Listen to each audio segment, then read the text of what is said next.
Hey everyone and welcome. Today we're jumping into one of the oldest and, let's be honest, most brilliant games ever created, chess. Whether you've never touched a piece in your life or you just need a quick brush up, this is your complete guide to the rules. Okay, so at the very heart of it all is this, the chessboard, a 64-square battlefield just waiting for a game. And believe it or not, in the next few minutes, you're going to learn everything you need to know to set it up, command your pieces, and play to win. So first things first, right? You've got to prepare the field of battle. Let's walk through how to get this board set up perfectly before you even think about making a move.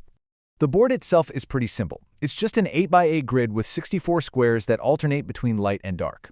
But here is the most important rule of all, the one that kicks everything off. White always moves first. That single rule shapes the entire game. Now, before you even put a single piece down, you have to get the board oriented correctly. And there's a super easy trick for this. Just remember white on right. All that means is that each player needs to have a light-colored square in their bottom right corner. It's a tiny detail, but it makes sure the whole setup is correct. All right, let's get the pieces on the board. We're going to start with your first line of defense. Think of it as a wall of pawns. All 8 of them go right along your second row, which in chess we call a rank. They make a nice little barrier for all your important pieces behind them. Next up are the big pieces on the back rank.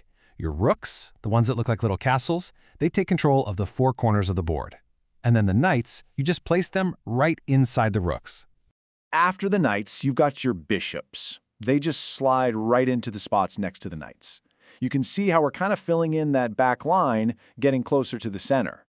Okay, now for a really crucial rule, especially for the most powerful piece on the board.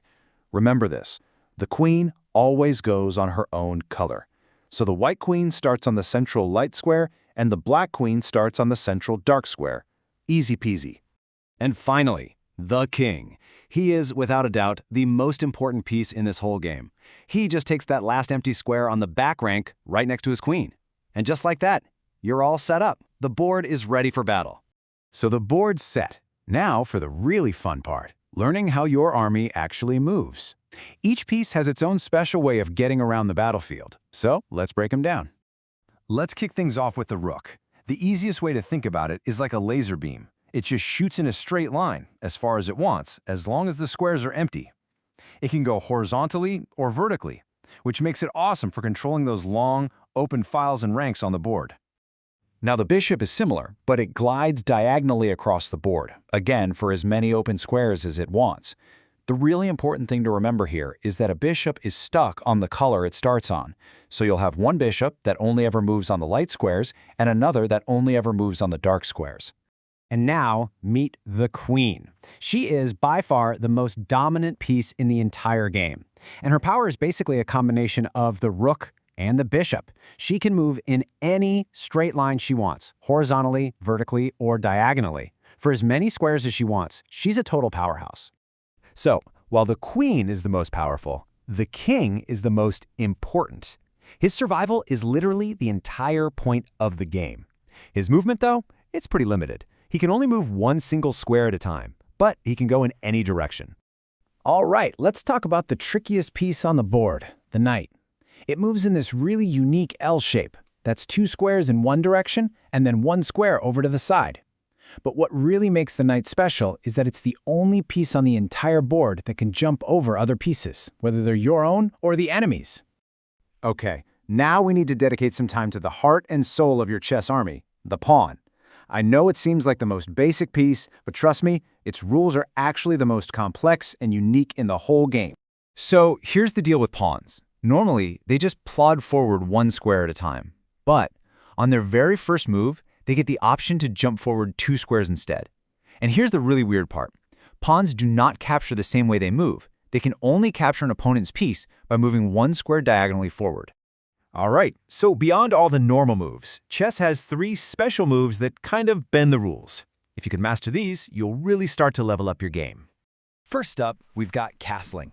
This is a fantastic defensive move that does 2 things at once. It gets your king to a safer spot in the corner, and it brings your powerful rook out into the action. The king moves 2 squares towards a rook, and then that rook just hops right over to the other side. It's the only time in chess you can move 2 pieces in one turn. But there's a catch. You can only do it if neither the king nor that specific rook has moved yet in the game. Next is pawn promotion. This is awesome. If one of your little pawns makes that epic journey all the way across the board to the other side, it gets a massive reward. You have to immediately trade it in for a better piece, a queen, rook, bishop, or knight. Now, for obvious reasons, almost everyone chooses to get a brand new queen. Definition: a special pawn capture. If an enemy pawn uses its 2-square first move to land beside your pawn, you can capture it diagonally on your next turn only. And finally, we have what is probably the trickiest rule in all of chess: en passant. It's French for in passing. So here's how this works. Let's say your opponent moves a pawn 2 squares forward on its first move, and it lands right beside one of your pawns.